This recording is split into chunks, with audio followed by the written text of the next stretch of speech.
If Maria supported the show, I'd be less sick of podcasts. The blah blah. Sending out good vibes. Blah blah. Good vibes. Good vibes. And the blah blah. Good vibes. Good vibes. 108 breaths of deep gratitude and prayers for guidance and protection. And put on a didgeridoo and shamanic drumming track. Shivers or vibrations and stuff like that.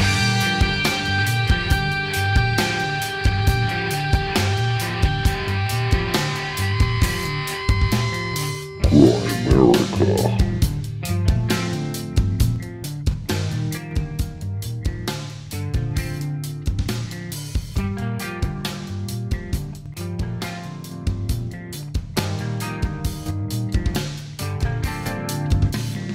Okay, guys, welcome back to the Gramerica Show. Coming at you this week with OG podcaster and friend of the show, narrator, even did some narrating for us, Miguel Connor from Aeon Byte. So we have a great chat with him. And of course, we got everybody's favorite podcaster, Graham the Renovation Man Dunlop. They're side hustling, glazing, painting, all these things I never would have thought possible. Got to do. I was breaking glass. I mean, I thought about it afterwards. I'm like, why didn't we throw? So I was just reworking this porch with the guy that I'm working with, and it's an old 100-year-old porch, right? And I think it's old windows, like that old, right? So we had to replace every one of those little windows. So I was breaking them out with a hammer, and I was thinking afterwards, I'm like, why didn't we set up a golf club and throw some baseballs through the window, or just get a little creative on? Because you're working. I'm not paying you to play around. Yeah. I'm not paying you at all, but that's no. He might have enjoyed that. I don't know. I mean, but yeah, we could have. But yeah, it was interesting. What is the customer at the location?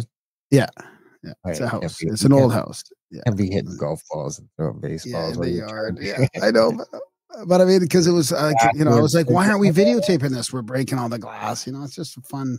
Why are we videotaping? But it was very tedious, right? Pulling out all the glass, reworking all the frames, and then repainting it and glazing it, and it's a big process. So, but I'm just getting whatever hours I can right now. I mean, it's perfect situation. I got part-time work, part-time physical work in the little town I'm in, and it's perfect.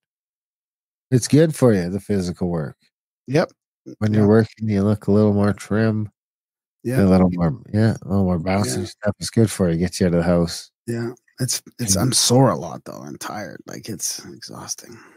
Even the camaraderie is good, Get out with other men and build stuff and break stuff. Sounds like break stuff and rebuild stuff. Yeah. That's even easier. Yeah.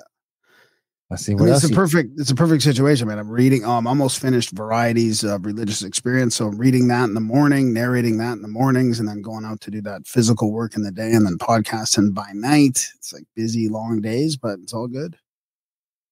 That's gonna be a good one. Yeah, that's William James. It's a really popular book. That's right. And of course, we got our big event coming up soon. Well, you're coming here to. You'll be officiating. I got the marriage license, so I'm allowed to get married. Nice. Yeah, I had to jump through a bunch of hoops for the state. Not a bunch, but enough. I didn't have to jump through any hoops to officiate your ceremony. I mean, it was pretty just basically register. Really? And they just give you a number, you're an officiant number? Temporary marriage commissioner license thing. Just you just have to. It was almost so easier. Why do we even have to go through this step? They've got somebody in the office just handling these all the time. I mean, it was pretty efficient too, but it's just weird. Why do we have to, go through these? Are you going to frame it or anything? You going to keep it? I don't know. I don't even have a printer, so I mean, I got it first. I sent it to your wife to be, so maybe she can print it for me and I can take it back, a physical copy. I can print it for you. Yes, no problem. I mean, I could take it somewhere and probably print it, but I just don't have a printer set up. Well, there you have it. No, that's good. But yeah, Wow. I'm looking forward to it. We're gonna see some people that we travel with on our Contact at the Cabin events at your little wedding. I guess there's only going to be a few people there, right? I'm expecting a small wedding, right? I think it's around with all the kids and everything. I think maybe 35 or 37 or something. Okay, like that. that's perfect. 40 Yeah, that's top. kind of what I pictured. Should be pretty good. I got some tents. We'll just hang out and have a time, and all that good stuff. I think it'll be a fun little event. And I'm looking forward to it because we get to travel right from that wedding, basically right to the gorge with Randall Carlson and Bradley Young.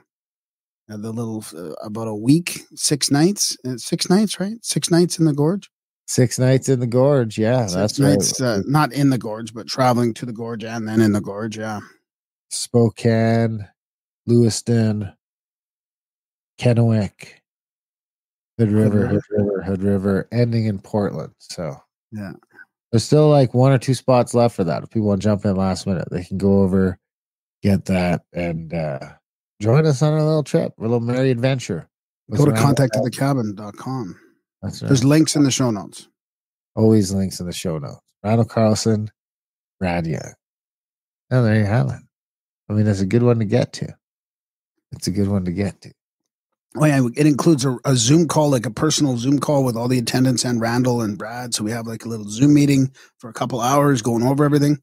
And then Randall does private presentations for us throughout the week. Like, I don't think every night, but there'll be a couple. I mean, there's going to be his moon presentation that I don't know if that'll ever get public or not, but we'll get to see some sides of the moon that you didn't know about. And also watch the harvest moon rise, full moon rise that night. That's right. It's going to be a doozy of an event. Hey, did you, here's one for you. Did you update the show notes to for the reinstated Twitter account? Oh, probably not. Well, don't bother. No. They have, no. have booted us off again. No. Yeah. Don't tell me that now. Can you believe it? No, I can't believe. What do you mean, dude? You don't tell me that now. It's already what? I don't understand what's going on. I don't understand either. Check it out. I have Grimerica Darren. Your account Grimerica has been suspended for violating the X rules due to a user report. Specifically for violating our rules against violent speech. You may not threaten, incite, glorify, or express a desire for harm or violence. No, dude. What? This has got to be this has got to be a weird little glitch or something in here because of, I feel like this is what kept you. Go ahead. That's my take too. I mean, I've gone through the tweets, every tweet I've tweeted since I got back on, and I don't see any that can be considered as inciting violence. So you're suspended? Does that mean canceled or just suspended for like a? Well, I don't know. It doesn't say that it says that after careful review, we determined your account broke the X rules. Your account is permanently in read-only mode.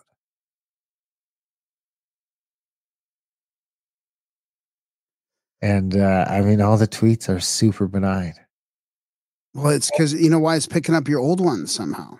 That was my take. So here's the other thing. You notice that what's not in here is the tweet. Because it was deleted. Because you think, you know what I mean? They almost deleted the tweet. That,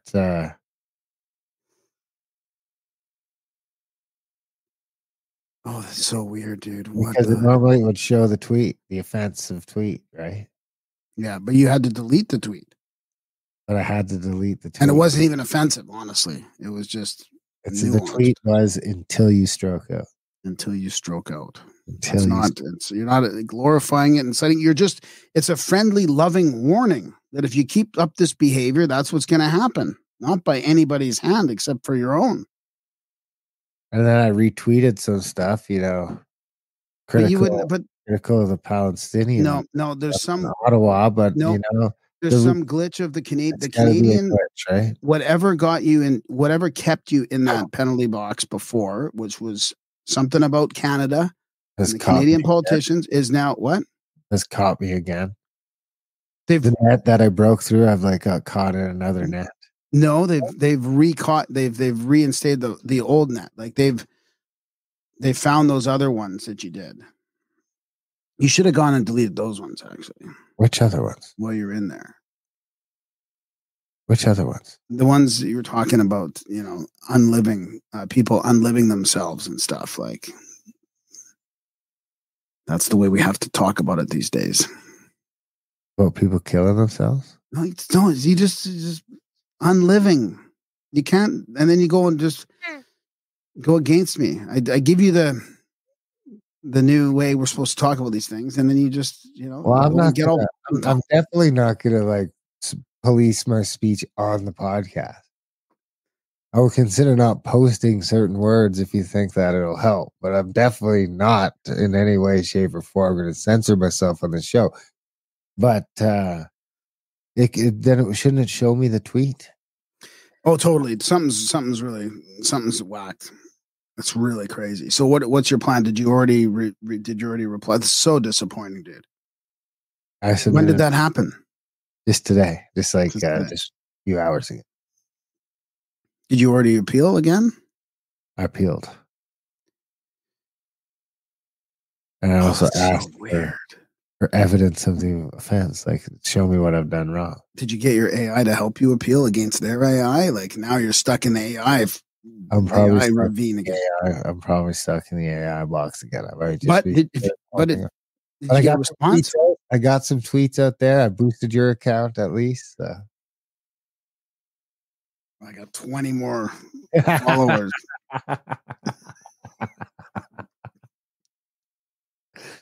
Anyway, I mean, sorry to spring that to you on the show, but I was all excited. I was really excited because you're like, you got your 40,000 followers. You have access to all these great guests that we have because it is harder nowadays to book guests through emails and contact forms. Well, this is the other problem. I was just talking to I was in the process of talking to like a few people. A few of them I think I can get a hold of anyway. Like I've got some connections to the Last American Vagabond anyway. I can get a hold of him. I can get a hold of Alex Stein anyway. But there was like a couple others, doctors that I was chatting with again, and James Lindsay and these guys that I don't know that I can get back through that. No, you won't be able to. The best bet would be is if I could have an account with the logo and everything the same and show up in his comments. But if I do that, they're just going to delete it. They're just going to delete any accounts that I'm they might delete yours. I mean, you could get caught up in this again. The good news is that you haven't got a response yet from your latest appeal, right? So usually your AI responses are very quick. Yeah, we'll see. Here's hoping I'll get an email later tonight or tomorrow that just says, "You're back, baby." Oh, sorry again. We made a mistake again. It was a great 5 or 6 days. That Canadian politician got through to us again. Saying hi to some people. But right. Not anymore. I'm back out. Well, I got an email to read. Should I read it? It's response to our chat at the beginning, last week's episode, the intro that we did for the Bradley Young episode. Oh boy. About the sacred numbers and all that, right? Do you remember the 360-day year, that controversy? Oh yeah, when I was trying to get you. Yeah. What? Did someone set us straight? Kinda. 360-day I'll read it. We'll see what it's probably not going to satisfy your skepticism. Does it include just some holy days for like beating your wife and smoking? No, dude. Yeah. So thanks for introducing my work on the Grammarica podcast you did with Bradley Young. You did an excellent job, and the few questions that arose during your conversation with Darren have a simple answer. Everything takes place within a 360-day year. The remaining days were not counted. Even the Romans considered them to be unfavorable, and doing business during this period of 5 days was not recommendable. I can't tell you how this concept worked out with regard to the lining up of the solstices and equinoxes, Darren's question. And I don't think this will ever be discovered because the system of time measured dates back to the previous civilization. I've also listened to several of your older podcasts. I must say that you guys have done an amazing amount of interviews with very interesting guests, many of which I've never heard of. In your interview 481, some 3 years ago, Micah Dank draws a great many parallels between religion and myth and astronomical relations. So he's basically saying the exact same thing as me. My conclusions back up his findings through my reconstruction of this underlying framework of very old, perhaps universal mathematics that is behind it all. These astronomical relationships are well demonstrated in the Sacred Numbers collection produced by Jordan Collin, which for that same reason points to the work of Malcolm Bendall. I would like to recommend the work of Jordan Maxwell, whose explanations on this subject are totally logical and most of all crystal clear. All of us alternative researchers have come to the exact same conclusions through different paths of investigation and knowledge. I'm sure that there are many more who could make valuable contributions to our newly developed insights in this field. Together, we are assembling a mountain of evidence against the mainstream paradigms concerning humanity's distant past. By revealing details that used to be enigmas and secrets, such as the double meanings of the units of time that describe both time and distance, we are building a very strong case that cannot be neglected any longer. I'm reading all this because I like how he's presenting it in the way that like this is coming out. Like, and I had a bit of an epiphany that I want to talk about before. I think it was after, I don't know if I had read this or not, but it just today or yesterday, I had a bit of an epiphany about this stuff. In the process, we are rewriting history, giving our forefathers the credits they rightfully deserve. Dear Graham, you may want to listen to your podcast 647 with Randall Carlson, where he talks about his lifelong obsession with the numbers 108 and 43,200. You may have already guessed that 108 is the number of degrees of the sun's circumference that is orbited by the Earth in exactly half a day, or 43,200 seconds. And in brackets here, he has 216 divided by 2 and 86,400 divided by 2. He then mentions the Sumerian kings list, 432,000 years, and the Vedic Yugas, again, 432,000 years, which can all be explained as multiples, of 43,200 seconds, or half a day of orbit. Can you double check that? 43. What is that in hours, I wonder? 43,200 divided by 60 divided by 60? 12 hours, huh? Wow. That is interesting. As you know, these subjects are all dealt with in my document on 144,000. Being a great fan of Randall's as a person and of his work, I think it's about bloody time that somebody helps him gain proper understanding so we can move on. Wouldn't you agree? Now it's up to you and me. I hope you are doing well, and I keep looking out for more interviews and the revelation of hidden knowledge. Don O'Dyke. So that's a great email. I mean, so here's my revelation. I was thinking about the 144,000 and the 43,200, right? Because the seconds, to me, that means like, because remember time, I've never really I've always thought just time was just random, right? Like, or, you know, our measurement system was just like, no, just whatever, right?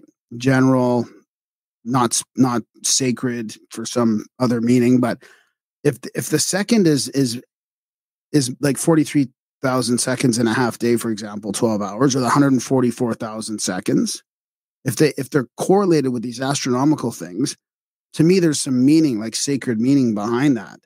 And if the seconds are sacred, then the frequencies can be sacred, because frequencies is got that time component to it.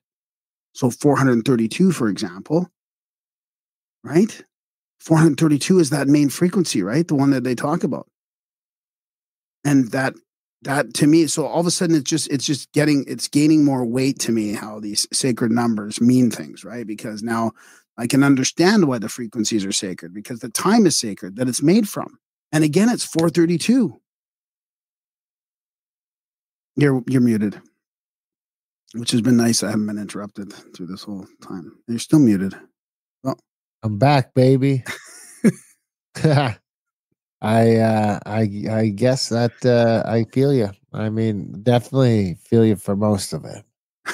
you know what I mean? No, I about that. A little weird at the end, but that's okay. That's a good weird. So I can just like, let me just go back to like this background info on this, just to sort of tie this together, because we might as well here for spend a bit of time on this 144,000. So he says one sacred year has 360 times 86,400 seconds. That equals 31,104,000. Now that's that Brahma number, but it's all the back. sacred Brahma number. Equals 216 times 144,000 seconds. It takes the Earth 144,000 seconds to orbit a distance equal to the circumference of the sun. That's all Like great. Right? No, that one doesn't have to do with the year, right? That's just like strictly like 144,000 seconds. So that second is important because it's the distance equal to the circumference of the sun. And that takes place 216 times per year. The circumference or the diameter? Well, he said circumference. So maybe it's that could be another tie-in between the second and the sun.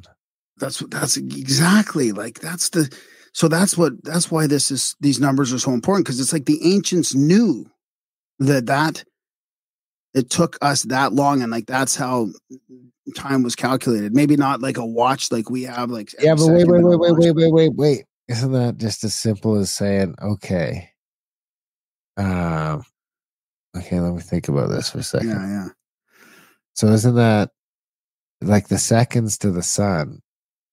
Now the seconds to the size of the sun, that is a little bit weirder, but we're already for sure like, yeah, no, the devil's advocate position I was going to take, I don't think is going to work for that one. But we have sort of set everything up for a time of day and everything around how long it takes us to see the sun, from one day to the next. But the size of that shouldn't matter. So, right. So the other thing in here is it takes the Earth. I'm still not on board with the 360-day year. Okay. Well, what about 360 seconds to orbit a distance equal to the circumference of the moon? That's fine. So it takes the Earth. Okay. This process takes place to a year. But how can this take place 86,400 times per year? There's that number again.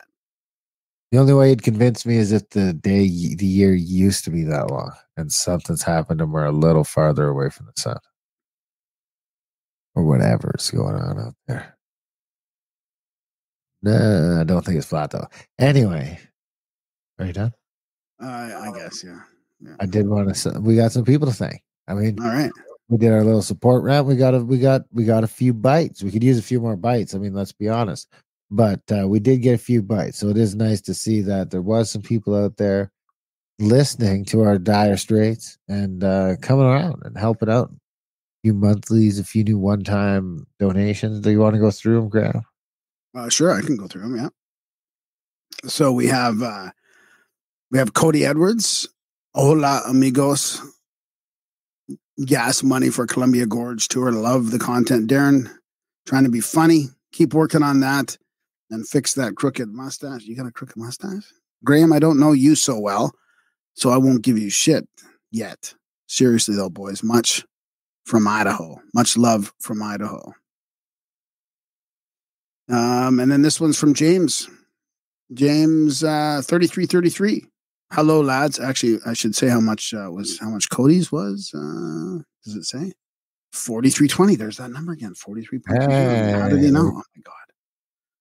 James 3333. Hello, lads, and greetings from Quebec, the highest tax province in North America.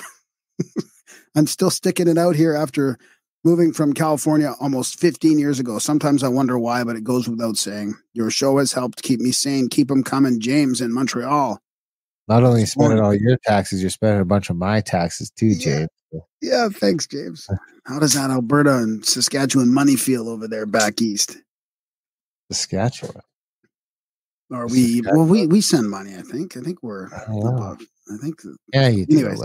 It's not. Anyways, we talk about that on our Grimerica Outlawed Roundup episodes a lot. I got some good stuff coming up this week. But yeah, I was born in Montreal. I lived in Quebec for the first 8 years of my life. Been back there a couple times. Then we've got a new one here, $2. Mike, Mr. White. This is from Mr. White. Thank you, Mr. White. That's through Patreon. I mean, that's a good way to do it too. Like, it doesn't get you any extra content, but if people are on Patreon and it's easier to use it that way, go for it. Fucking go for it. And we have another one from Stevie here, 555. I don't think there's a note. So monthly. That's a monthly. That's a monthly. And then an old buddy of Darren's from the show has continued his donation monthly from James, and it's $10.80. Jim Davis. US. Jim Davis. There you go. I think. Thank you, Jim. That guy from somewhere. Thank you. Thank you very much. Thank you. Thank you very much. Thank you very much. Hey, we talk about Elvis in this show. So I know. Did you do that on purpose? Or? No, I didn't. Oh, oh, come on. That's a 2. That's some fucking shitty sick bro. Anyway, the book is good though, and the chat with Miguel is good. So first of all, thank you to all those people for hearing the call, beckoning to the call, and answering our beckoning, however the fuck it is, and supporting the show. GreatAmerica.ca/support. Sign up for a monthly or make a one-time donation day. Help us keep up with the between the inflation and the PayPal apocalypse. And just the rate of churn and attrition from the new credit cards and it's a few cancels a week. No, it's also PayPal too. I mean, they also they might not be on purpose. I was going to say is you guys, if you might think you're supporting the show right now, but it might have been canceled for a while. So go check out America.co. Check out your emails. Check out your PayPal. Let us know if you're not sure. Send us an email. Hey, is my support still on? Yeah, it is. No, it isn't. Fix it. Fix your karma, suit up, get after it, become a lord, become a lady, get to that $1,000 mark. Whatever you donate, we're going to read your note. But if you become a lord or a lady, you are living large, and Graham will give you a back rub.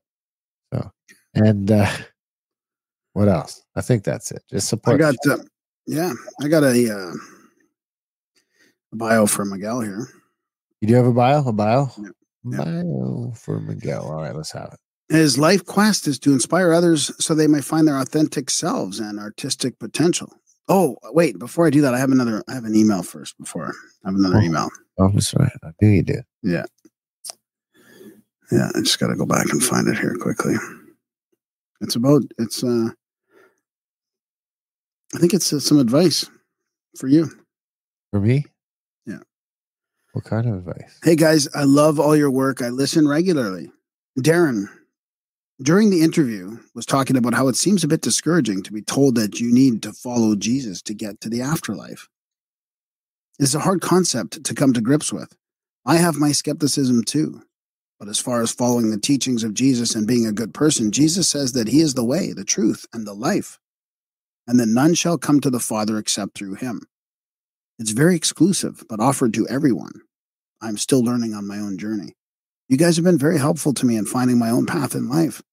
I wish you guys the very best in life. I hope my words help a tiny bit. Keep up the good work. I'll be listening. Matt. So thanks, Matt. Yeah. Thanks, Matt. I just think it's weird for the people that never heard of Jesus. I mean, what do? They're just out automatically. No, they just got to be good people. It's offered to everybody. Some denominations think it's offered to all. Well, that I can get on board with. Then I'm in. And I think I'm in. I might be in. Yeah. I mean, but how do you repent then if, you just got to feel bad? Just got to have a little remorse? Yeah, just apologize, make amends, that kind of stuff. Don't have the list. Remember what's that show where Buddy had the kill list? And Buddy called it apologizing. It's like he just crossed his name off. I don't know. It sounds like a Quentin Tarantino film or something. Nah, you know what? It might have been like a Happy Gilmore thing or Adam Sandler thing. Oh, yeah. I remember correctly. It was that one that cut his fucking hand off guy, I think, Well, that was like the 12 steps. I mean, the 12 steps are, you make a list. You make a list and you make amends. You make a list of the people that you would make amends to. There's people you hurt. So what if they refuse your apology? It doesn't matter. Like, you've done it. It doesn't matter. It doesn't matter. It's fine. Yeah, it's all about you doing it. All right. So back to Miguel's thing. Host of Aeon Byte, Gnostic Radio, popular show that takes audiences from ancient mysteries to a modern meaning. My articles and fiction have appeared in publications such as the Gnostic Journal, The Heretic, Mindscape, Reality Sandwich, and many others, including being an author of the month for Graham Hancock's website. My books include the critically acclaimed Voices of Gnosticism, Bardic Press, and the post-apocalyptic vampire epic series, The Dark Instinct Trilogy. I didn't realize you wrote those. As well as the fantasy novel The Executioner's Daughter. My bio on Elvis Presley, America's Magician, Inner Traditions, will be released early 2025. He's lectured, appeared at such events as the Duncan Trussell Family Hour, Alan Eisenberg Show, Magic Radio, Rune Soup, Skeptico, the Higher Side Chats, Grimerica, and the Gnostic Countercultures Conference at Rice University. He's done narrations for audiobooks, including The King in Orange, Concerto of the Rising Sun, and The Secret Teachings of All Ages. There you go. So his website is thegodabovegod.com. godabovegod.com, guys. Check it out. Check out adultbrain.ca and check out, I think it was Pantheism, Its Story and Significance, as narrated by Miguel Connor.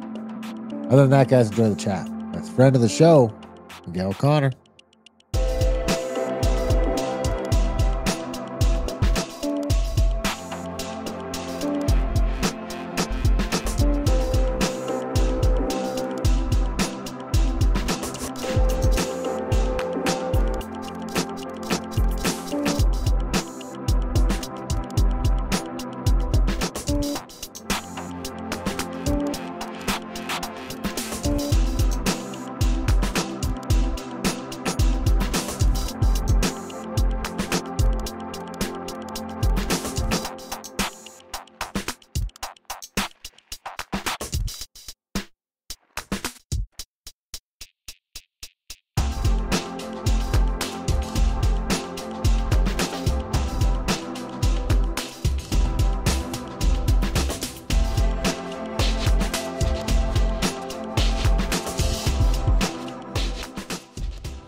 I was just thinking about how to intro you.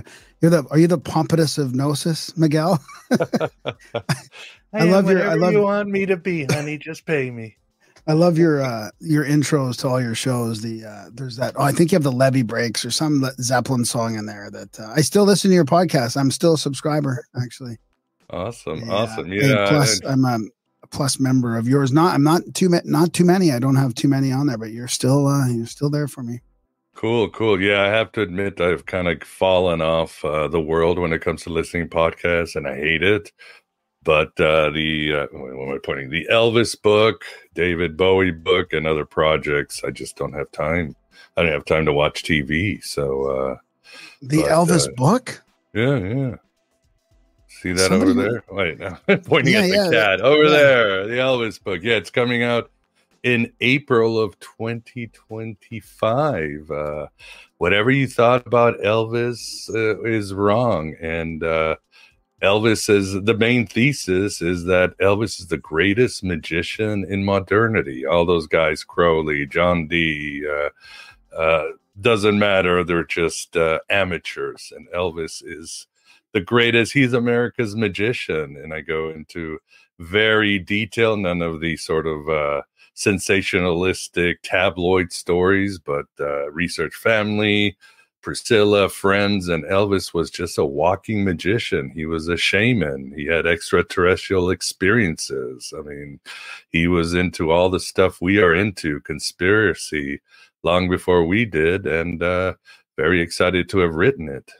That's fantastic. Yeah, I was going to say, I just heard about Elvis being in his occult library, and then I realized it was me listening to your show the other day with the Grimoire guy, one of your latest releases with the Grimoire guy, and you were talking about, but I didn't really put it together that you were coming out with this book. So yeah, talk about his library of occult books too, because he, like you said, he had the resources to track down a lot of these, right?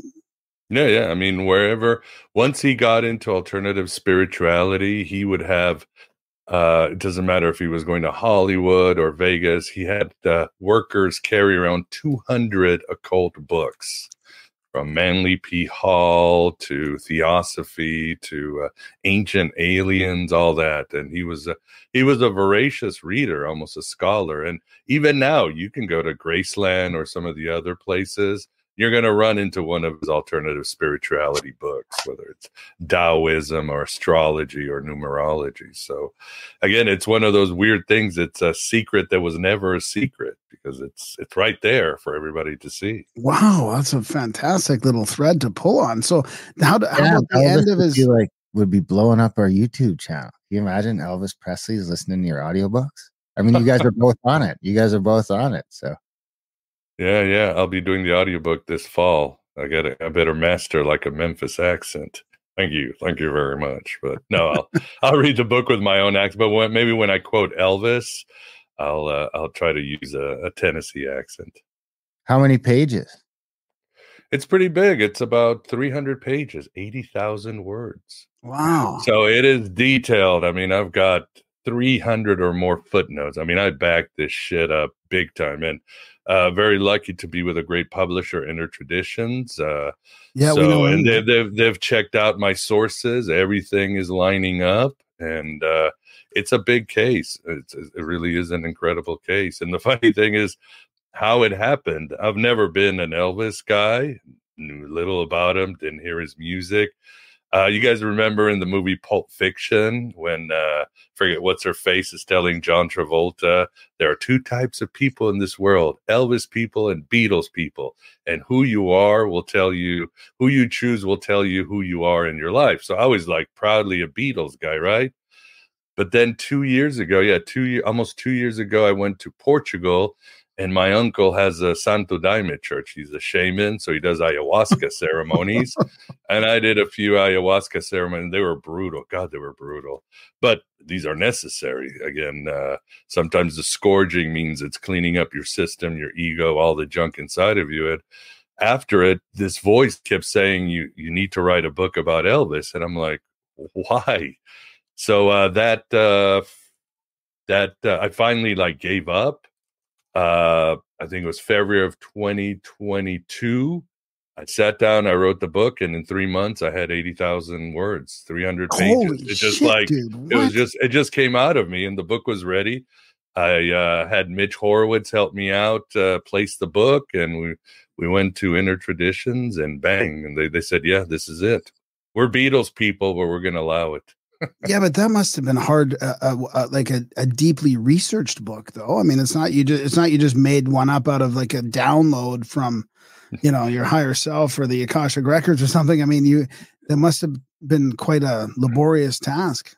Yes and no. It's almost like everything fell into place. Wherever I would reach for, the information was there. Holy of course, shit. I had about 20 bios, and I read them and all that. It just kept falling into place. The ideas, how to structure the chapters, the arguments to make, because the book not only goes with the supernatural world of Elvis, the high weirdness world that he lived in, but it also tries to explain in esoteric or alternative ways why he had a drug addiction. Why did he hang out with the Colonel? What was the issue with he and his relationship with Priscilla? So I couched out in Jungian, alchemical, Mark Stavish, egregore terms, and I tried to bring out more to it. Tried to understand his UFO experiences, how they work on a higher level. And there's even a chapter which will surprise everybody where I parallel Elvis and Philip K. Dick, and they both have like the same life and same beliefs, same view of the world. So if you're wondering, if you're a Philip K. Dick fan, you know that Elvis was very similar in how he saw the world. Wow. And his experiences, also his addiction, because let's face it, people always wonder, well, why was Elvis and Philip K. Dick such drug addicts? I said, well, you got to understand, they weren't boomers. They came from the silent generation, completely different than the boomers, but they had their ideas and their attitudes. One of their ideas was sadly the idea that street drugs were bad, but whatever your doctor prescribed you was good. And they both fell into that trap, and that fed into their addiction, if you know what I mean. And yeah, well, that's destroyed their bodies, and they both died young. That's what I was going to ask you about, is about the Elvis one. Is, did that change your view of his death or how he died or his drug addiction? Like, or because it's hard to, I don't know. I mean, I guess you and I come from a weird spot where we're both into some of this stuff, but we also have that sobriety. And I can't imagine being into this, but while also being addicted in a way. Like, Yeah, I mean, there's many theories I can't answer the question. Addiction is a mystery where, 1,000 years our descendants are going to be wondering about it. But I can't say that with both, like, say, Elvis or Philip K. Dick or even David Bowie. Now I'm writing a biography on him. I call him Elvis 2.0 because you start looking at Bowie's life, and on purpose, he was copying Elvis because it was his hero. But it's the idea of the wounded healer, and Paul Levy discusses it in his books on Wetiko. There's other books that in cultures, the shaman is usually somebody who's been broken, who's been traumatized, who had a near-death experience as a child, and these channels of communication open with the spirit world. And both Elvis and like Philip K. Dick had very traumatic childhoods, very similar. They both lost their twin at birth or around at birth. They both had abusive mothers. They both came from really bone crunching poverty and other ideas. So as children, they just got broken, and that gave them their, spiritual side, maybe their artistic side, their workaholic side. But again, they were broken, and eventually they just started leaning into drugs. And in a lot of shamanistic cultures, that does happen to the shaman. The pressure is so much that they become just these broken down drug addicts in their older age, but they're still very important to the tribe, right? People come for them for medicine, advice, divination, all that, but they just break down very fast, and they end up having to lean on drugs and other things. So that's one of the theories or ideas I put in the book. wow. Do you have any examples of his practices? Like, did he have any like meditation or ceremonial or ritual practices at all that people would know about? Yeah, certainly. I mean, there's quite a few. He was a disciple of Dayamata, who was the successor of Yogananda. So he would go to the ashram in California, and he would practice meditation, yoga, and all that stuff. So that was one of his big ones. Again, he practiced astrology, numerology. Later on in life, he started getting more into sort of new age hermetic stuff. So he started doing sex magic and these mind rituals to get his brain to have power. And we do have it's very documented. Many times he had this ability. He could like look at the sky and change the weather. He could look at a plant and make it move. He could astral travel. I mean, he was a natural born mystic, if you would. And I think he got that from his mother. His mother obviously had some sort of witch blood because she also could see the spirit world and all that. So he certainly had varying practices that he would change and modify as he went through his career, and things changed and so forth. Remind us when that comes out, and we'll I'd love to sort of plug it or something. Make sure that we. Yeah, I'll send. Remind me. I'll send you. Of course, I'll send you a review copy if you guys want. Yeah, for sure. When's the Bowie one coming out? I'm still working on it. I just started it in May. And my advice is, if you start a book, start in February when it's winter. And so there's a lot less distractions. Because it is May. Oh my God, I got to do yard work. Oh my God, the kids got to go to the beach. Or you know what I mean?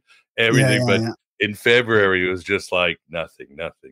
So hopefully I can get a cop or a draft of the Bowie book by the end of this year. So right. Interesting. Hold on, guys. I gotta let. Where's this cat? Yeah. I hear a cat. Am I? Oh, that's probably my cat. It's going. Wait, I hear my cat, but I don't see it. Oh, there she is. I don't know what she's doing. Mine's meowing outside the door. And they always they have the worst timing. These little shits. Cats. What? So Elvis, do you think he like conjured up that career then? Like, what came first? Ooh, that's a good question that I go into detail. It is very strange, right? I mean, you have this guy who most people said was average talent of a musician, didn't know how to read music. Yeah, he was a good looking guy, but he was driving a truck and studying to be an electrician, like 18 years old. Somehow he goes into Sun Records, and one thing happens really fast, and all of a sudden, by the time he's 20, he's the biggest star in the world. So I for example, posit a lot of ideas. I think it's we have to understand that rock music as we know it isn't what we think, and Chris Knowles backed me up, and he's got the research to it. But rock music was basically holy spirit tent revival. It was Pentecostal music that just got kind of rewritten, so it's very spiritual music. And of course, when you start including Elvis, was of course very much into that. It was just as Johnny Cash and all the Little Richard, all those guys. It was their spiritual music that they just retranslated. And but also the blues. The blues is, of course, as I go into detail, is based on African animism, and it touches on this trickster being called the devil. So you had this combination of these two spiritual forces that came together.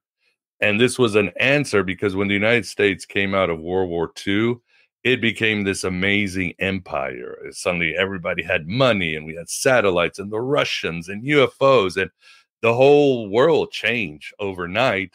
And rock music was sort of this buffer, this spiritual buffer to help the younger generation navigate this new empire and provide them with a wider sense of the world. You know, the generation of Elvis was into different forms of spirituality. They were into Black and Hispanic music. They were into reading the beats and all that. So that's what rock music did. So you have this combination of heaven and hell, the blues and the devil, and gospel music turning into rock music. So I call Elvis sort of the Lord of the Crossroads, because at the crossroads is where you meet this trickster being who will give you all your answers, but it'll come at a price. And of course, you guys may know the original Crossroads was Robert Johnson, you know, famously this guy who didn't know how to play guitar in Mississippi, leaves, goes to the crossroads, makes a deal with the devil, comes back, and suddenly he's a genius guitar player. And some people think he's, you know, the real founder of rock music. And then he dies in very mysterious ways.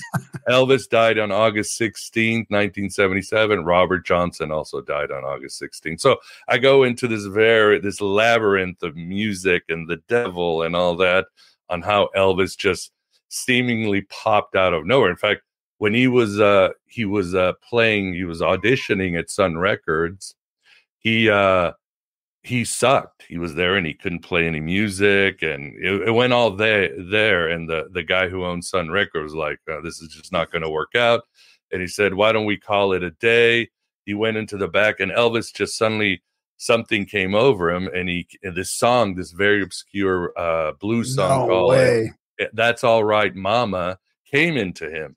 And he started playing that song, and for the first time, he started, you know, shaking his hips and shaking like, you know, like Elvis did. And the guy on the other room was like, only two people knew of that song, and that obscure wasn't. The guy's like, oh my God, I know this song. And he said, this is the sound I've been looking for all my time. A white dude able to play black music. And the guy gave him a contract on the spot, and next you know it. Oh, wait, no, it's a cat. Hold on one second, guys. Yeah, no problem. Come on. Were you an Elvis guy or Beatles guy then? I don't know. I'm neither. That's kind of where I find myself too, is in the neither camp. Yeah. I don't think. But I want to ask him where that is in. What's the date range of that then? So like, when would that have happened? That meeting at Sun Records, like, was that like late 50s or early 60s or something, or? That was definitely, early 50s, probably around. Oh, early 50s even. 54. Oh, wow. Okay. Yeah. And then, you know, then the song came out, That's All Right, Mama, became a big hit. And then came the Colonel, and then he went with RCA Records. And before you knew it, he was the greatest. I mean, the way Elvis changed culture in the world, it's unprecedented. I mean, everything changed. women found their sexuality, men found their cool edge. I mean, he was also really hated. I mean, his own pastor, Billy Graham, a lot of the church people turned on him and said he was the devil. He was, of course, tapped by the FBI, but Elvis completely changed culture. And in a way, as I argue, he invented American culture as you know it, the best and the worst. I mean, and that would have been sort of you from know, from the mid 60s to from mid 50s to mid 60s then. So right before the counterculture, he almost set the table for the counterculture then in a way. yeah, in a way he did, because he was definitely rebellion. I mean, who's the guy from the Ramones, the lead singer? I forget his name, but he always said Elvis exemplified punk, and punk is just music to the working class that offers hope. So he was certainly it. But in 58, of course, he gets drafted in the army. He goes in the army. His mother dies. He comes back and he's a bit changed. So he starts doing just really, really campy Hollywood movies for the next 6 years. But he makes a ton of money, but he's also bored. That's when he starts getting into alternative spirituality, into Hinduism, Theosophy, Manly P. Hall, all these alternative things he really embraced. He almost quit the entertainment business twice to be a monk. Once to be a Christian monk, and once to be a Hindu monk, because he was like, I don't want this life. But he was talked out of it. And then in 67, all of a sudden he is reborn as Vegas Elvis, and the rest is history. Oh, okay. I see. I didn't know that big split there, or I forgot about it. Yeah. So what else is going on with Aeon Bytes? Since we last talked to you 4 years ago, Darren, and you were kind of chit-chatting a little bit in the beginning that it's been 4 years. So we missed that whole COVID thing. Like as far as Gnosticism goes too, like this is, this sort of Gnostic revival. What's your thoughts on how the world's playing out right now, according to Gnosticism? That's I know a that's good kind question. of a vague question. I'm just doing what I'm doing. Yeah. I mean, obviously, the Gnostic ideas of simulated reality and archons, which you can tie to Nephilim or extraterrestrials, are bigger than ever. You guys, I'm sure, noticed suddenly Jung is hotter than ever, and occultists and New Age are talking about shadow work. Like something that's been around for decades. So this stuff, it's certainly more popular than ever. And Gnosis, a direct experience with a higher world, or as you and I know, Graham, with a higher power, as we know it, all that. It's still very popular and still engaging, if you would. I mean, I just, one day at a time. I do one guest at a time, and I put podcasts when I can. I don't do so much, straightforward Nag Hammadi library Gnostic Gospels. I do sort of all the collection or the constellation around Gnosticism, which includes Jung and Philip K. Dick, secret societies, and even some conspiracy theories too. So I'm grateful that I still can continue doing what I'm doing. I love it. Yeah, that's it's interesting how you blend this, because we kind of fall in that, in a similar category where it all blends into kind of, you can't really stay away from the modern conspiracies. So you end up, I was thinking of Chris Knowles a lot when you were talking about all that, because he brings so much symbolism and all this to our what's going on, in our modern world. So it's interesting having people like yourself and Chris and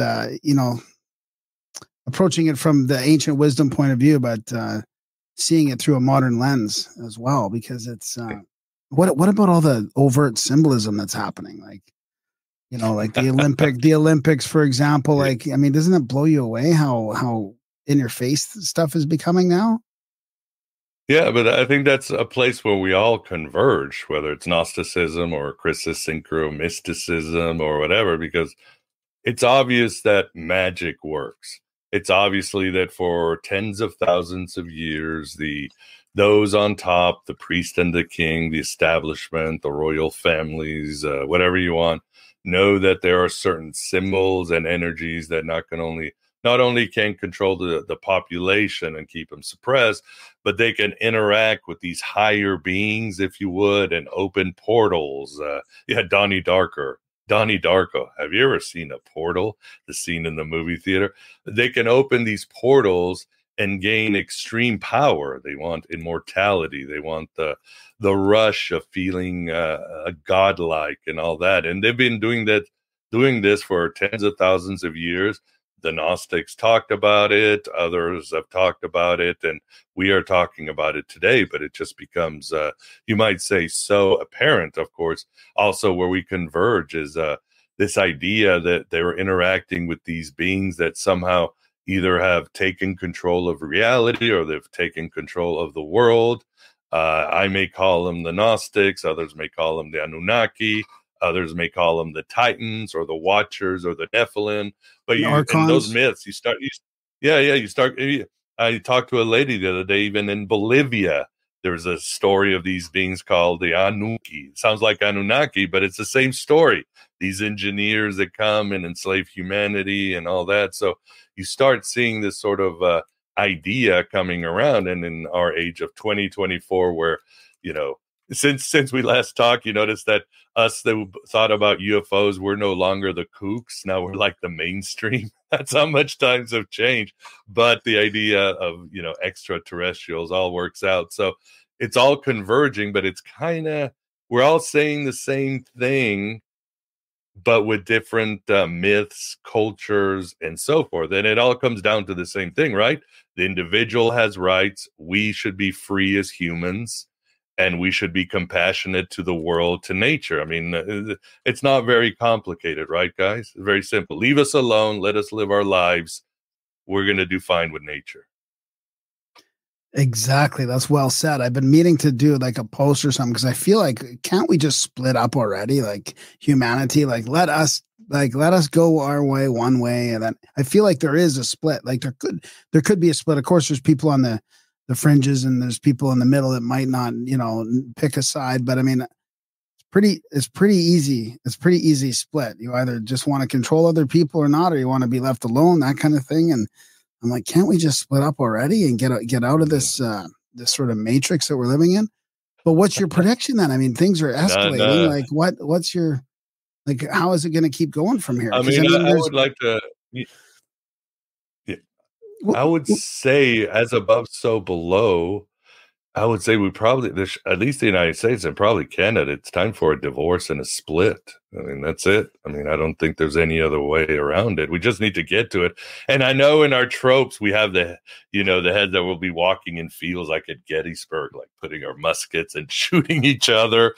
It doesn't even have to be violent, or, it could just be a simple split. I'm sure in Canada, it would probably be a good idea to split up that country too. I mean, I don't see any other solution. From a spiritual one, it's not about splitting. I keep telling people it really is about going inward, and it is a spiritual solution. You can't vote our way out of things. There's no politician coming to save us, or guru or hero, no Musk or Trump or Harris, or it really is within us and our communities to create good egregores and good spiritual places, and just that's really the way out. I can't see any other way out. I mean, I don't know. I know people really were hurt for the last 4 years, and because these were very chaotic times. But I hate to tell people, you got to lean into the chaos. In my podcast, I call it, this is the age of Hermes. It's the age of the trickster.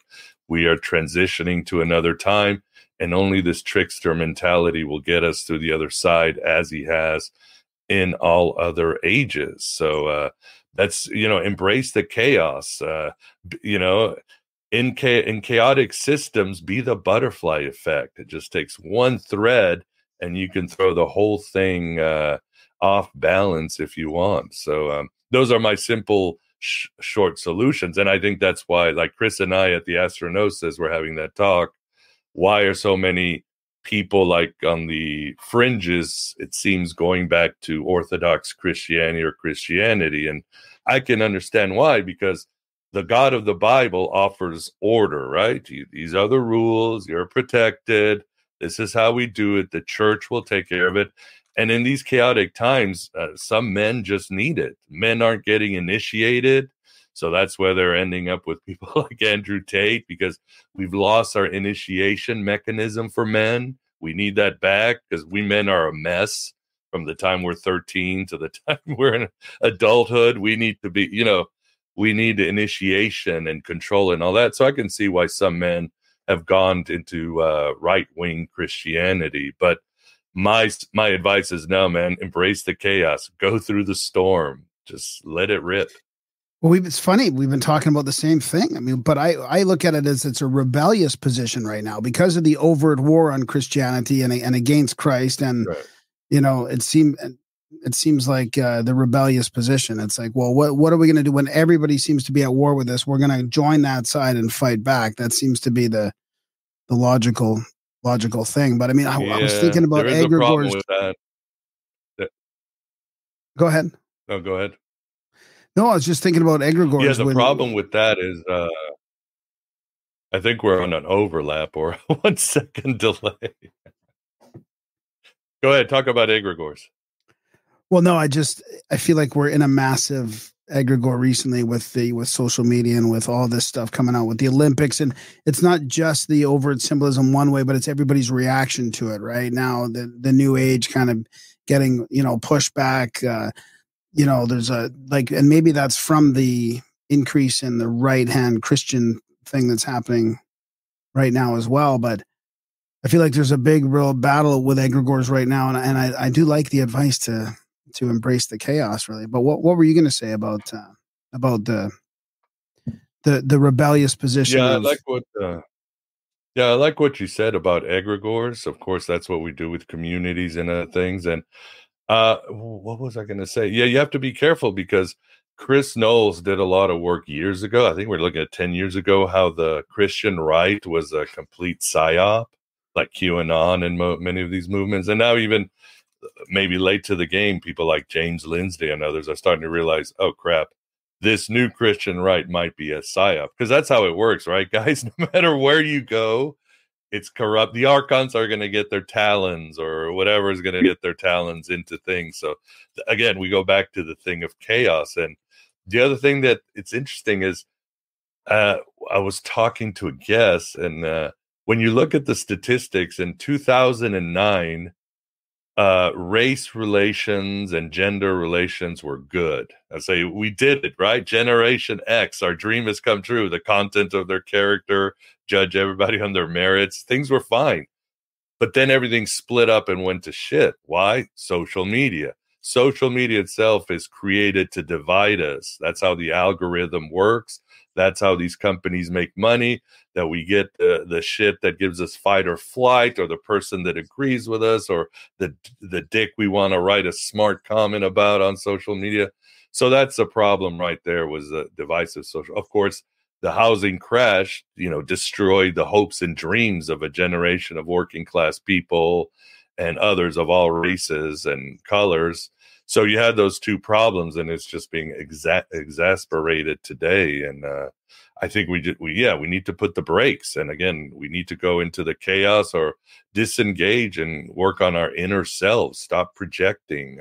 Find ways to get along. Again, 2009, everybody was getting along pretty well. All colors, genders. We were, in North America, we were on our way to something pretty decent, but the powers that be said there's no money into it. Let's change things around. Divide and conquer is how you make money and how you control the population. Do you think that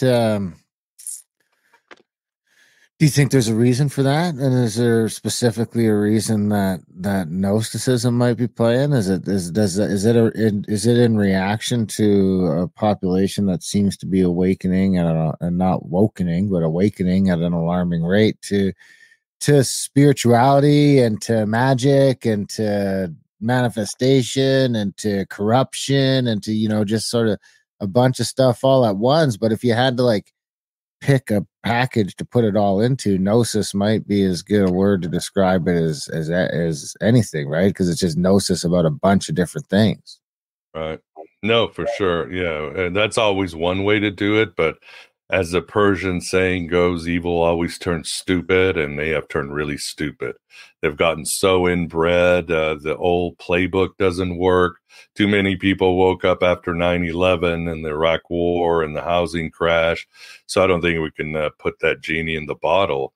And of course, there's always the eugenics stance. I mean, even mythologically, when you look at the Trojan War and you read the text, the Trojan War wasn't about love.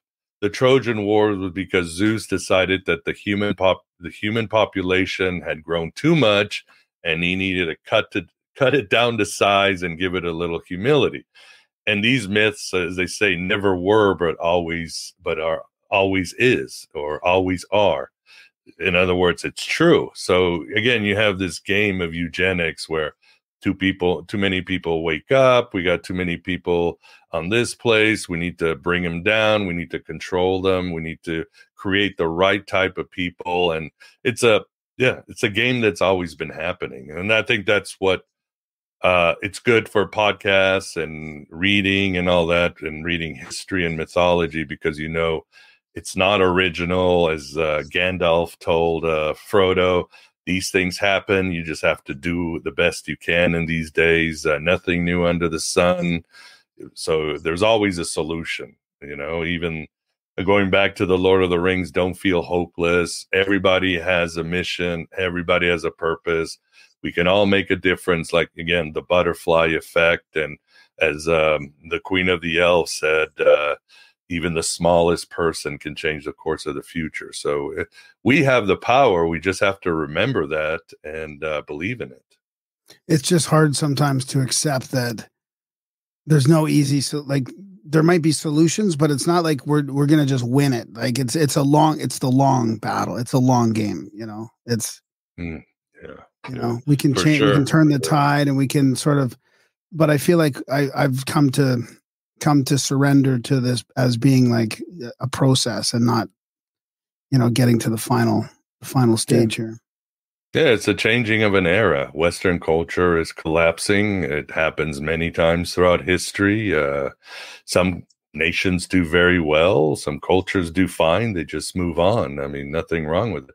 I guess the only difference is we got nuclear warheads this time around. So that makes it a little bit, it brings a little anxiety, right? And electricity. I mean, we're pretty fragile. So although we're the most advanced we've been, and who knows how long, we're the most fragile as well. So technology can wipe out half of humanity pretty fast. So that's the lack of technology can wipe out a bunch of people pretty fast too. Maybe even they don't even need to, I go back and forth on whether the nukes are even real or if they even work anymore. If it was always just a giant control scam, if we figure, I go back and forth on that.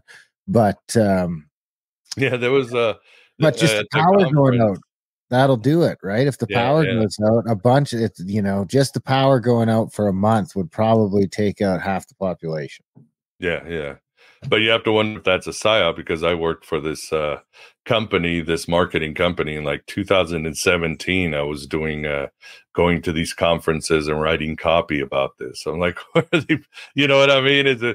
Again, they're going to use it to fearmong so that we can give up our rights. The light could go out with our grid, so you better give your rights and go live in a pod and eat bugs. So it's always that sort of balancing act. I've heard about the nukes are gay and fake. I haven't been able to get a guest to give an argument for it. So hopefully we'll see. But even then, what did I say at the Gnosis conference? I said something like, "What is more valuable to you, Gnosis or coffee?" And everybody was like, forget the nuclear warheads. Imagine if they took away coffee for 3 days in our civilization. There'd be riots on the street and airplanes falling from the sky. And I think I'm joking. It's hard to say. I mean, I don't want to be in that world. What was Gnosis like? Tell us a bit about that. It was really good. I mean, we did it 3 years ago. A friend of mine, he did the I Ching, and the I Ching sort of told him, tell Miguel we need to do an Astronosis conference. It'll be well, and it has to be in the spring equinox, and it has to be in, of all places, Cancun. So, and that was 2021 when a lot of the world was still shut down. You still had to get tests, and it was hard to travel, but we did it anyway, and it was wonderful. It was we got about 35 people. Gordon White came because he was traveling to South America. Chris Knowles was there. We got a good group of people, did our little conference by the ocean. We went to see the pyramids. And then the year after, we did it at the Theosophical Society here in Wheaton, Illinois. Amazing campus, very spiritual, kindest people, so much energy and magic there. And we did it last year. The theme was, the first year was, we just called it Astronosis, the connection of UFOs and Gnosticism. Last year, the theme was the Archons. It was called Meet the Archons. So speakers talked about, again, some sort of version of what they thought the Archons were. And this year was, we grew it. Every year we've grown it. And this one just really exploded. Sometimes there was about 100 people there. We had incredible speakers. Chris came back, Mitch Horowitz. We had college professors. We just had a great group. And we started adding more experiential stuff. We had like a poetry reading, a meditation, a couple of meditation, a Sophianic mysteries exercise, a social. So we just mixed it up, and it was from the feedback from attendees and speakers and everything. It was the best one yet, and everybody really had a great experience. Where was that at this year? Same at the Theosophical Society. Okay. Right. So yeah, we decided to repeat it because, again, it was such a good place to have it. It's logical because it's a spiritual center or campus, and again, they have great. It's a great. They got great resources to hold an event, and again, everybody, eats the same. They eat the same dog food, and the staff is just really nice and kind. Over a weekend or a Friday and a Saturday. Yeah. And then there were some tours. I think some of the group took this tour to Wisconsin to go see House on the Rock and Frank Lloyd Wright's house. He's got all these houses, and the guy was really into esoteric and occult symbolism. So people had fun up there doing that. That sounds like fun. So you had 100 people stay there, or do they just stay at hotels and come there during the day? Yeah, the hotels, the Theosophical Society does have rooms. And so the guests or the speakers were able to get rooms. So that's how we did, because they only have like 10, 15 rooms. They're like dorm rooms, if you would. So they stayed there, and most people were at the hotel. We had our social at the hotel. Again, it was just a lot of really cool people there. As we talked, Greg Carwood was there. He's actually originally from the area, so he showed up and hung out with people, and it was a good time. Man, that's great. That's good to see. I mean, a bunch of different shows now are started branching out into this, getting it into the real life space, which I mean, it really seems to make a difference in people's lives. I mean, more than the show, or maybe it's just because you can see it firsthand. But I mean, just like, you can see a lot of people come to these events and they just find, something they seemingly didn't even know was missing until they showed up there. Yeah, it's the idea of touch grass, and yeah, technology is wonderful. All three of us can have this great conversation, but it's still just pixels at the end of the day. It's not real. It's Gnostic. It's an illusion. But when you meet people, in real life, and again, you're talking about Graham egregores, and everybody's together and they're chanting or socializing or listening, you get this energy, and it's wonderful. I mean, it is, Graham, Alcoholics Anonymous meetings. You go there for the egregore to get that energy so you can deal with life and not relapse. So it's similar. And what people liked about Astronosis, including Greg and others, is that we had fun. They said it was fun because the issue I've heard, and I don't attend, is that you go to a lot of these occult ones and everybody's in activist mode and fighting mode, right? We got to destroy, we got to do this, and this is important. Because it was Gnosticism, There was very little politics or activism. It was more high level philosophical healing, spirituality, still with an edge because you're dealing with archons and simulation and mind control. But people just had a good time. Everybody was relaxed and happy and just, letting off steam while being able to get all this unique information, because a lot of these talks and presentations you can't even, not even on the podcast you can get. People brought their A game and spoke of very really original ideas on simulation and AI and connecting with the goddess and so many of how the moon is fake and astrology is a construct of the arc. I mean, serious but still fun and inspirational. That sounds awesome. Yeah, it does. Yeah, I'm looking forward to the one. We have one coming up in November too. Just our own little one with some like a Wim Hof breathwork instructor and stuff. And yeah, I'm looking forward to it. It'll be fun. Yeah, a cold river and natural hot springs and all that kind of stuff. Yeah, very cool. Where do you guys have it? We have it in November. What's that? Go ahead, Darren. Did you say when or where? When and where?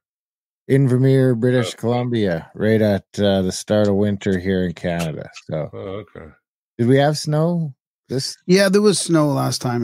Yeah, there's a bit of snow, enough that one van could make it up the hill. So, yeah. Whoa. But it's like proper cold water and proper hot water, and it's in. We get to take people through two of Canada's most beautiful Rocky Mountain national parks, and it's a time. It's time. So it's like a yearly thing. That's very cool.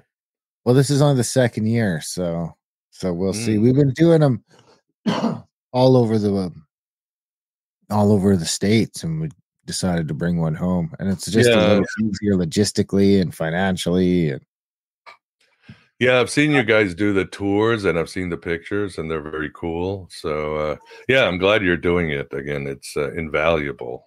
Definitely bring a lot of spirituality and healing and all that. I think that's the best news I heard reading of Philip K. Dick is like, I don't have to be cured. I just have to be healed. I don't have to be sane. I just got to have a little healing. Yeah. Yeah. Contentment is underrated. Yeah. So is acceptance. Right? Yeah. Acceptance is way overrated, I would say. It would seem like. So is there any topics, like anything on your wish list that you haven't talked about in your show that you're kind of itching to talk about a little bit? Because you do explore like a really wide variety of, magic and occult and all different kinds of sort of mystical and religious stuff too. Like, I mean, it's quite the wide range. I mean, again, as we talked, I want to find out if nukes are real. Again, I know I'm projecting because, we all grew up where you'd wake up in the morning and say, oh my God, is this the day I'm going to see like a mushroom cloud over the Soviets finally got sick of us, or vice versa. And it's still a threat to us and our children. If they're real, it could just take one. We've come so close throughout history when you study it. So I'd feel both happy and pissed off if it was a lie, because I'd be happy like, oh my God, don't have to worry. But then I'd be mad, my childhood being all worried, and be all these beautiful visuals that you see like in The Watchmen and other in Dr. Strangelove. It's such a cool imagery about the postmodern man. So that would be one I think I'd like to explore. Again, guests always bring their unique slant. I always have this rule when it comes to Gnosticism. There are no wrong answers. It's still a very, very new field, believe it or not, guys. I mean, Nag Hammadi was translated for the first time in English, another language, 1977. Wow, 55 texts. The Bible and the Quran have had centuries, or the Torah, thousands of years of people trying to interpret it. So there is still a lot of room and understanding about what Gnosis is, what are the origins of Gnosticism, how it can really apply the rituals. We're finally understanding more or less about these ancient rituals and finally adopting them to a modern way, prayers, chants, so much. So it's great to talk to people and give me their own take and everything else. Even when I do work on Jung, a lot of Jungians, friends who are Jungian, they said, there's no wrong or right way to do Jung. Jung makes sure that he wasn't leaving a religion. He left it pretty wide open and obscure. There are interpretations of Jung, and how these interpretations work in your life is you find out if they're bullshit or not. Are you more individuated? Are you healed and all that? So it's exciting because, again, there's still so much to learn about Gnosticism and Hermeticism that'll go for hundreds of years. What do you foresee coming out, or what do you foresee becoming popular or learning more about from the non-commodity? Good question. I mean, again, Jung is more popular than ever, and the basis of his depth psychology is Gnosticism. It's so obvious. Jungians may avoid this, but it is shadow work and all that. Philip K. Dick still continues to influence a whole culture of filmmakers and artists and writers. So it's exciting. I mean, from the Nag Hammadi library, I think the one thing that gets me excited is that and this is from very sober scholars, the more you look at the Gnostics, the more you get ancient Egyptian mysteries, like the core, like the essence. I mean, I think the Gnostics, all they were was taking the baton of these ancient Egyptian mysteries and their magic and their rituals and just sort of bringing them into the Greco-Roman world and sort of couching them in a Christian mythology. So the more you do that, the more exciting it is, because we really are getting into some primordial arcane magic and spirituality. So that's exciting. Yeah, that is exciting. Going way, way back too, of course. So yeah. And Elvis wore an ankh. In the book, Yeah. he always wore an Egyptian ankh. That was one of his necklaces. He knew too. He knew. He read the Gospel of Thomas. He knew the Gospel of Thomas. Would you recommend, what would you recommend out of all the Bibles? Oh my God, there's so many. God, there's so many translation. I would recommend, I have like a reading list because it's what your entry point is. Like my entry point was Philip K. Dick. I'd been reading the Nag Hammadi library. It felt familiar, the story of Sophia and Gnosis and the Demiurge, but I wasn't getting it. Once I read Valis, everything opened up for me. It's like, I get this movement or this ideology. For others, it might be the Matrix, might be the Gospel of Thomas. It might be a text like Thunder Perfect Mind, which is a beautiful poem about a goddess. So it really depends how you want to approach it. Or do you, maybe an introduction book like Elaine Pagel's The Gnostic Gospels or something. And so, I mean, my idea is always like, look, every individual is different. I can't tell you how to approach spirituality. I would be robbing you of your own agency. Well, what's it about the Gospel of Thomas? Because it's very approachable. It's a list saying about 114 sayings, and 80% seem to have parallels in the New Testament, although there are changes. There's a lot of changes how it is. So it's more approachable if your background was a Christian. But at the same time, that's also from the Nag Hammadi then too. So yeah. Okay. So, but it also has these very mystical sayings too, and together they create this sort of very amazing text. And even as most scholars agree, this is a mystical text that you are meant to read, and you are meant to find your own personal insight and ability to see through the veil. In the Gospel of Thomas, Jesus is like, the kingdom of the Father is everywhere, but it is obscured. There's a veil around it. You have to get this veil, but the kingdom of the Father is within you. So it's this text that if you meditate and read it according to Jesus, you're able to break open reality and see a higher reality. And also Jesus says very explicitly that if you drink from my mouth, you shall become me. In other words, we are all meant to become this Jesus, this Christ consciousness, if we would just wake up. And those are the really cool messages that you see through the Gospel of Thomas. But again, it's one of those that was probably very personal, that each of us has a different entry point or saying or process that will wake us up, that'll give us that red pill, if you would. Darren, do you got any questions? Red pill suppository, as I call it on the show. The red pill suppository. Did you notice any sort of a pattern over the last 4 years in the show and the guests and the interactions? Did you find your community kind of split over the whole thing, or did you find that it all sort of went in the same direction? Were you disappointed? Were you impressed? Where did you sort of gauge your community compared to the general populace? I think everybody, again, as much as we talk about archons and find yourself, all that, we always tiptoed over those issues. I want to keep it high level because those are eternal issues.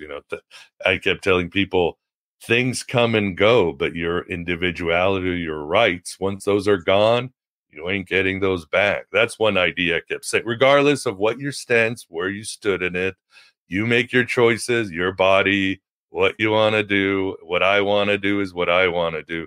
So that was my thing. And then I remember in 2020, that Dune line before the movie "Fear is the Mind Killer" kept going around me. And I realized, man, that is the greatest virus in the world. Forget COVID.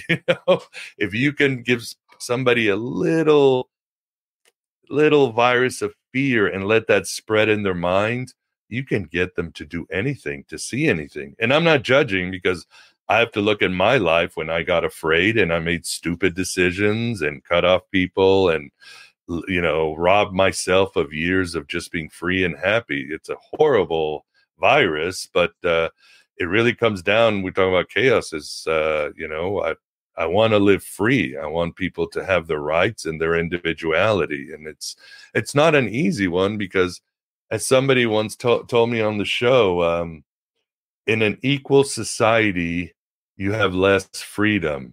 In a free society, you have less equality. And I hate that. I really do, because I would love to have a society where we're all equal and everybody's free, but I haven't cracked that nut, guys. I think that's my goal for the next 4 years. To figure out which there's something to it, because as soon as you introduce freedom, then people are going to differentiate. Some people are going to use that freedom to do not a lot, and to maybe have as much experiences as they can, in place of other things. And other people are going to really try and excel and get ahead and conquer things. And, and other people might try and squirrel a bunch of stuff away for the people that'll come after them. So we're not, humans aren't equal. I mean, it sucks to, that's kind of the shitty thing that boils down to at the end of the day, is we're not fucking equal. We come from, and I mean, I used to think maybe everybody's got their own sort of thing, but now I even wonder about that. It seems like there might just be a bunch of, as the elite would call them, useless eaters. But and 4 years ago, when I talked to you, I would have said that those people don't matter. They can just sort of be ignored. But now, 4 years later, my stance on that has kind of changed to the point that the mob can be dangerous to people, to people that are at odds with the mob for whatever reason, which is an issue, because the mob seems to be very easily manipulated. Yeah, that is true. And I think that's the one thing that's changed in 4 years, is I am done with democracy. Finished. Over. I have gone full-blown anarchy. I mean, democracy is mob rules. That's all it is, isn't it? You get 51% of people decide you need to die or anything, and they'll circumvent rights in the republic. So I just decided I have embraced anarchism. I'm looking for other political systems. I know they're out there. You can't limit it. There's always something we haven't seen or explored. I mean, that's what human imagination has. But democracy, it's done. It had a good run, along with socialism and conservatism and liberalism and all those isms. But I think it's time to shelve those, or take them out to the back and just shoot them all and see if we can find something better. So I can't think any other way out of this. That's so funny. Hey, I'd say that's where we're at, Darren? Almost exactly. Again, there's these weird commonalities. I was in libertarianism for a while there, and I was like, nah, that don't work either, because then the corporation, libertarians and the libertarians are so insane. They're almost useful idiots for the mega corporations and stuff at this point. I mean, if you want to do libertarianism, we got to start from scratch. so that there's not a bunch of people with 10 cards in their hand. Well, I got one and I'm trying to say whatever. And then people say, well, anarchy, this and that. I was like, yeah, but anarchy, at least if the corporations run rimshot too bad, they never know that we might not just come and fucking burn the place down. So, and I can even get more into even like maybe some sort of a monarch system these days. I would almost have more time for that, because the difference is technology has sort of taken away that monopoly on violence. I mean, if we've all got an AR-15, then the king's got to watch what the fuck he says, period. You know what I mean? Because if there's, as long as we've got an armed populace, then I think the monarch would almost lend itself to almost have to a benevolency already, because the second he's not, you know, you've got the, which was kind of what the USA was supposed to be. I mean, let's be honest, it was supposed to be exactly that, without the, and sort of separating it all to the point where the monarch can't really take those rights away. But we ruined that. So that's when you have to be like, oh, there can't be anything, because we had arguably the best system in the world for figuring shit out, and we can't do it. It's not working. It's been hijacked. It's been hijacked or corrupted, or whatever system we make is going to be hijacked or corrupted. So there just can't be a system. Yeah, and I think one of my big realizations about freedom was that during you know this mob rule, and probably let's say like 2022, early 2022, before the convoy, but the freedom for some of these people, honestly, they feel freedom when they're told what to do. Like, there is a freedom in that. There is a freedom in just following along with whatever you're told to do, because you don't have to worry about anything on your own. You just follow along, and that is a type of freedom. So, you know, maybe we do all want freedom. It's just how that freedom looks. Like, I don't want to be told what to do. I want to take responsibility for myself, but others see freedom in a completely different lens. Yeah. It's like the famous story with Eric Hoffer in his book.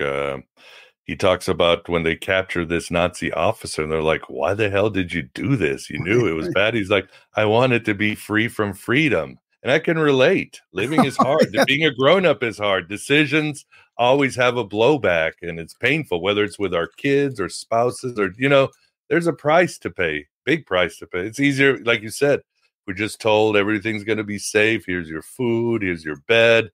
Trains run on time. You know, you'll get the same, you know, it can be pretty enthralling. But yeah, until it's not, until it's over, you know. And it is interesting that our I mean, I'd like to do a show on some of the historical examples of real monarchies that worked. Like, I remember reading some of these books on secret societies, and I don't know if it was the Illuminati one or the ones in the Middle Ages, where they were going, like, they were trying to interfere with, they were trying to get rid of the monarchy and the government, right? Mm-hmm. Let's say the Illuminati, and they would go to this small French town, and the town was run by like a lord or a king or whatever, like he was, and everybody was very happy, and they didn't want this. Like, they were fine with the way things were, you know. Like, there's probably some monarchies that were, the king needed people to be good and like what he was doing. I mean, they had to probably balance that line between, like, I got to be careful with the people here, you know, because you can't run a monarchy where everybody's always pissed off with you. So it's seeming like just, you know, better and better as we go along here, that maybe that is one of the solutions too. But I'd love to dig into some of those examples where people say that they were better than we think, you know, nowadays. Yeah, there was, I think there are examples. One of them that most people don't see, and you can find it in Jason Reza Georgiani's book, Iranian Leviathan. But during the, was it Sassanid Empire in Persia, very big empire, early Middle Ages, there was this revolution called the Mazdakite Revolution, and the emperor bought into it, and it became a sort of socialist, anarchist society. All the rules were taken down. All the marriage rules were taken down, banking rules, all that. It became, for like a generation or two, Persia became this sort of hippie commune. And that's what it was. It was just this wild hippie commune with little rules that had sort of this Gnostic, corporation, anarchist vibe to it. And you know what? The Persian Empire was still very powerful. It didn't miss a beat. The enemies didn't conquer it. Money came in and it worked. What didn't work is then eventually some emperor or somebody decided that the Zoroastrian priest said it was, sinful and everything. So they turned on the Mazdakites and they killed the entire movement, killed all its priests, and went back to the old way, the old monarchy of Persia. But guess what happened? Within a few years, the Muslims were able to break in and take over. So that's one example. It can't, like you said, if we look at history, we're going to find examples of this communal, anarchist, more free-spirited kind of governments. We just have to, because of course it's censored. The powers that be don't want us to know about societies. Exactly. Well, probably almost all of North America was set up like that, 300 or 400 years ago. To fuck off. If you're going to do that, just get out of here. Yeah, and sometimes you might not like, because Boston in colonial times, it was like Sodom and Gomorrah. It was like no rules. Everybody was drunk. There was no case whether you're a black, white woman, but it was also a 24/7 like Mardi Gras party or orgy. It was a wild place. The founding fathers had to go in and sort of, new nation, we need rules, because it was just a crazy place. And there were a lot of places like this in America in colonial times. Miguel, this has been fantastic. The Elvis book thing was a nice little treat. Where is there anything you feel like we didn't touch on? Anything we need to get to before we wrap this up? No, I think we got everything. I mean, go to my website, The God Above God. The Elvis book comes out in April, working on the Bowie book. I will have a replay of Gnosis probably in the next week or two if people want to purchase it, just so I can recoup my costs. But it's got, about 15 hours of just high level good Gnosticism. So tell your peeps to come and get it, because you'll love, Chris's presentation and the other stuff. It's just it's sublime, it's controversial, but it's very spiritually uplifting, you'll find. How does that access work? I'll probably just have a link, pay blah, blah, blah, $40, and you'll get a link with a password and a page with all the YouTube channels and, all the YouTube videos. Yeah, very simple. Nothing complicated. Yeah. All right. Sounds good. Where can people find everything? What's the website? What are all the URLs, the social media, all that kind of stuff? Well, my website is still thegodabovegod.com. So they can type that or type Aeonbyte, AEONBYTE, and it will come out. I'm assuming I'll have to eventually change it. I have a Miguel Connor website, because come January, once we start promoting the book, I got to deal with the millions of Elvis fans.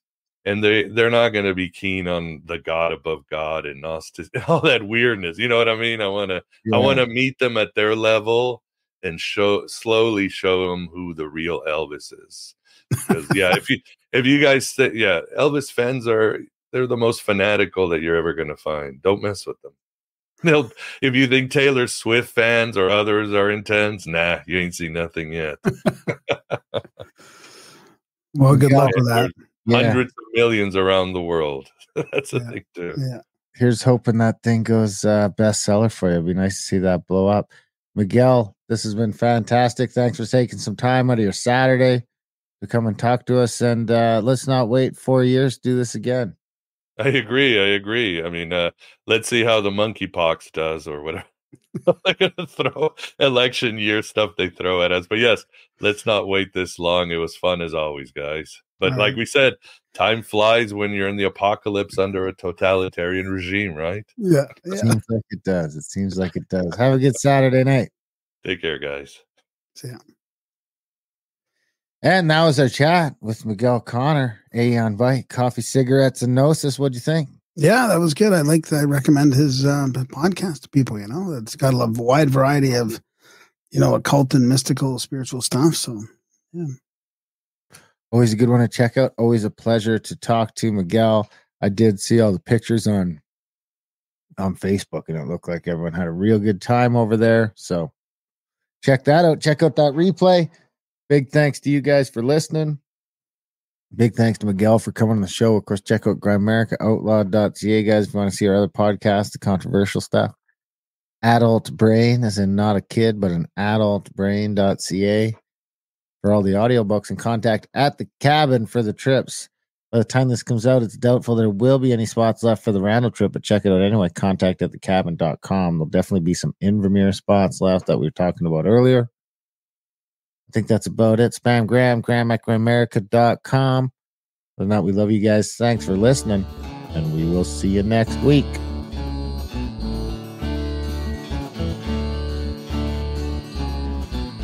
Think if I sit here long enough, fixed to this green, brown, blue spot on Earth, approximately or 2,000 years. Anno Domini, my hot drink would turn cold, my hot drink would turn cold, my hot drink would turn cold. Dream sequence, dream sequence, dream sequence. She'd eventually roll by on her bicycle, on her bicycle, on her bicycle. That's getting all green, brown, blue, green, brown, blue, green, brown, blue. Camouflage chameleon, baby. Woke up this morning, feeling around for my shoes. Think if I hired a million monkeys and let them mash away on some typewriters, they'd eventually write all of Shakespeare's sonnets. Maybe then you'd love me, maybe then you'd love me. Me and my monkey, get funky. Go and get funky now. Get funky, get funky. Dream sequence, dream sequence, dream sequence. You'd eventually roll by on your bicycle, on your bicycle, on your bicycle. That's getting all green, brown, blue, green, brown, blue, green, brown, blue. Mother Nature's songbirds chirping. Woke up this morning, feeling around for my shoes. I love you up to the sky. I love you up to the sky. I love you up to the sky. I love you up to the sky. I love you up to the sky.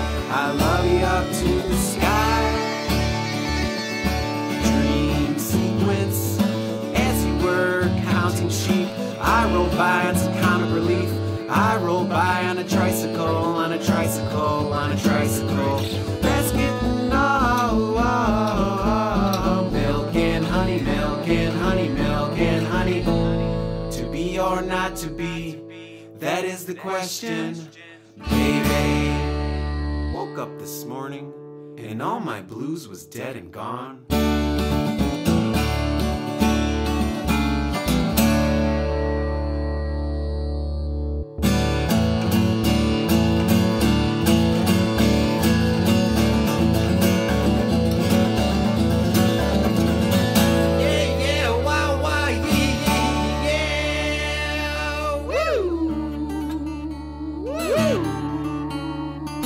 Woo!